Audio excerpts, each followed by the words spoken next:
तो दोस्तों कैसे हैं आप सभी।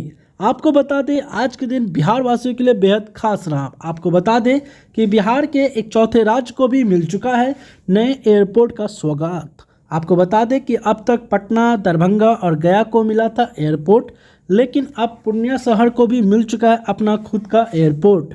यहीं बता दें कि आज 15 सितंबर है। आज ही के दिन से यहाँ से एयरपोर्ट की सुविधाओं को बहाल किया गया है, शुभारंभ किया गया है। आज के दिन से दो शहरों को लेकर यहाँ कनेक्टिविटी स्टार्ट किया गया है। आपको बता दें स्टार एयर इसकी सुविधा देगी। आपको बता दें कि अहमदाबाद और कोलकाता के लिए इस फ्लाइट की सेवा की शुरुआत की गई है। फिलहाल दो शहरों के साथ इसे स्टार्ट किया गया है, लेकिन आने वाले टाइम में और भी शहरों को जोड़ने का काम किया जाएगा।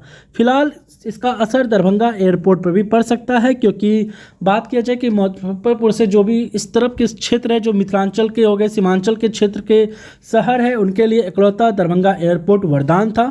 लेकिन अब लोगों के पास एक और ऑप्शन है कि लोग वहां से भी आराम से सफ़र कर सकते हैं। वहीं कनेक्टिविटी की बात किया जाए तो कनेक्टिविटी काफ़ी बेहतर है दोनों के लिए, दरभंगा एयरपोर्ट के लिए भी और पूर्णिया एयरपोर्ट के लिए भी। शहर से कनेक्टिविटी की बात किया जाए तो दोनों से बेहतर है। तो लोगों के पास एक और ऑप्शन है कि वो पूर्णिया एयरपोर्ट से भी सफ़र कर सकते हैं। वहीं पूर्णिया एयरपोर्ट को काफ़ी ध्यान में रखकर बनाया गया है ताकि अगर ट्रैफिक बढ़े तो भी दिक्कत न हो, ताकि उसको अच्छे से मेंटेन किया जा सके। आपको बता दें प्रधानमंत्री जी ने खुद इसका उद्घाटन किया है।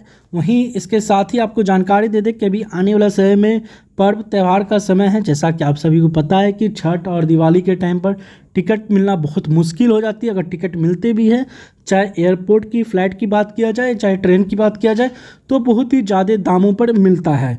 लेकिन अब लोगों के पास ऑप्शंस अधिक है। लोगों के पास एक और ऑप्शंस है जिसके वजह से लोग आसानी से छठ पर्व में आराम से अपने घर आ सकते हैं। तो ऑप्शंस अधिक होने से किराया कम होगा या कुछ भी हो, लोग आम जनता के लिए फ़ायदेमंद है, लोगों को अच्छा ही है, लोगों के लिए बेहतर है कि उनके पास ऑप्शंस अधिक जैसे ही होंगे तो जो एयर कंपनियां हैं उन्हें कहीं ना कहीं कंपटीशन की वजह से दामों को कम करना पड़ेगा, जिसके बाद से आम जनता को फ़ायदा होगा। तो दोस्तों आप क्या सोचते हैं इस बारे में? पूर्णिया एयरपोर्ट के स्टार्ट हो जाने से दरभंगा एयरपोर्ट पर क्या असर पड़ेगा? और इसके साथ आप मुझे ये भी बताएं क्या किराया में कमी होगी या नहीं होगी। साथ में अपना कमेंट जरूर बताएं कि आप इसी तरह हमारे साथ प्यार बनाए रखें ताकि हम मोटिवेट हो सके और आपके लिए इसी तरह से बेहतरीन वीडियो लाते रहें। धन्यवाद, तब के लिए थैंक यू, जय हिंद।